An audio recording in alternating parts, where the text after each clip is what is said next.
Hello kids, welcome to Kisori classes. I am Sipra Sirvastav. I will teach you about pronoun.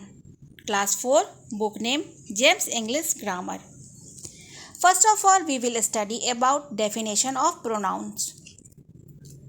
Pronoun are words that are used in place of nouns. Pronoun किसे कहते हैं हम?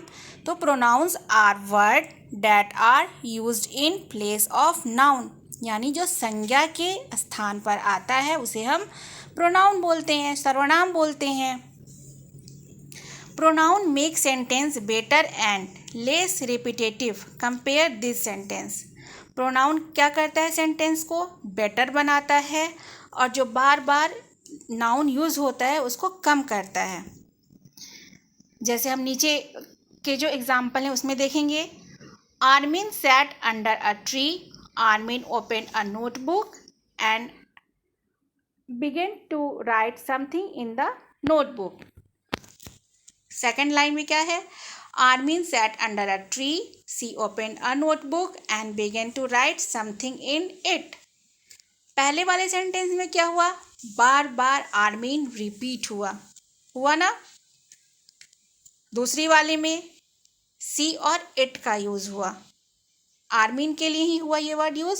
सी और it. सी और it क्या है? Pronoun है. इसको आगे चल के हम पढ़ेंगे. तो अब जैसे Armin sat under a tree. Armin क्या है? आर्मिन पेड़ के नीचे बैठी है. Armin open a notebook. Armin ने नोटबुक खोल के रखा है. And begin to write something in the notebook. और अपने नोटबुक में कुछ लिखना शुरू कर रही है. दूसरी वाली जो सेंटेंस है उसमें क्या हो रहा है?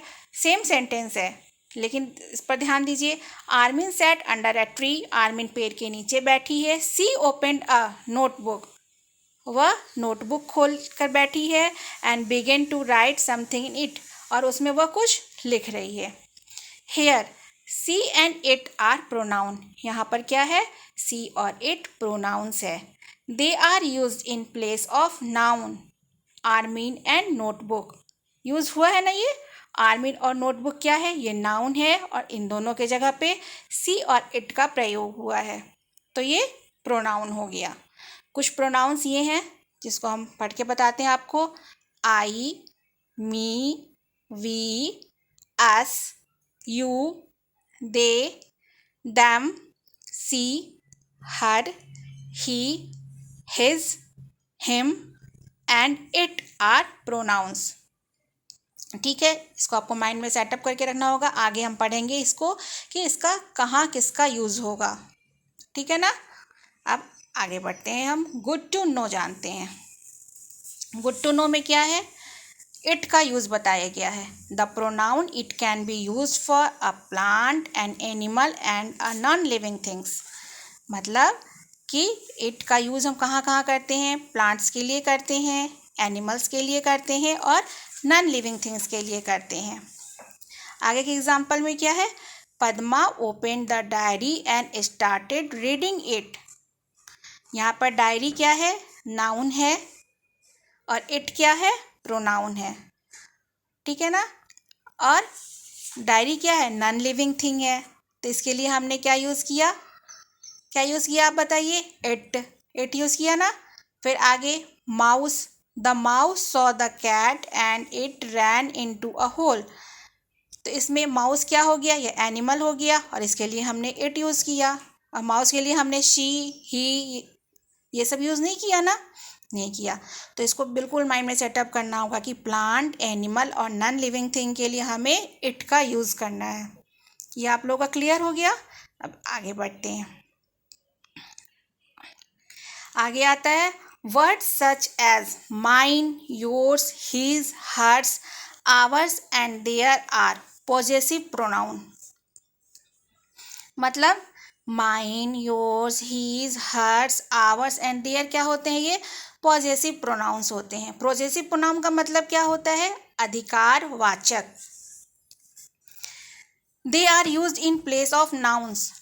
ये कहाँ यूज होते हैं? नाउन के जगह पे यूज होते हैं. एंड सो पोजेशन और ऑनरशिप ये क्या दिखाते हैं? ऑनरशिप दिखाते हैं, अधिकार दिखाते हैं किसी भी वस्तु पर. ठीक है. अब इसको जैसे हम इसका एग्जाम्पल देखते हैं, the water bottle is mine, मतलब यह वाटर बॉटल मेरा है। अधिकार जताया ना कि यह वाटर बॉटल मेरा है, किसी और का नहीं है। फिर उसी तरह अगला एग्जाम्पल आता है, is not this note book yours, मतलब कि क्या यह नोटबुक आपकी नहीं है। मतलब इसमें क्या पूछ रहा है वो बच्चा उससे कि क्या यह नोटबुक आपकी नहीं है, बिल्कुल अधिकार से पूछ रहा है ना, तो ये पॉजेसिव प्रोनाउन हो गए।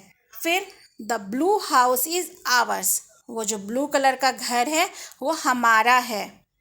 इसमें भी क्या झलक रही है आपको, अधिकार झलक रही है ना, तो इसको हम क्या कहेंगे, पॉजेसिव प्रोनाउन कहेंगे। अब आगे बढ़ते हैं हम।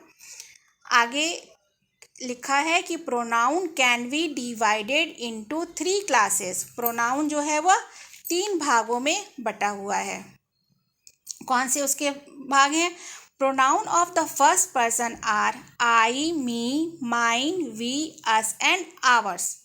फर्स्ट पर्सन क्या होता है? I, me, mine, we, us and ours. A pronoun in the first person refers to the person who is speaking. A pronoun in the first person, first person के प्रोनाउन में क्या होता है कि यह क्या रेफर करता है कि who is speaking, कौन बोल रहा है।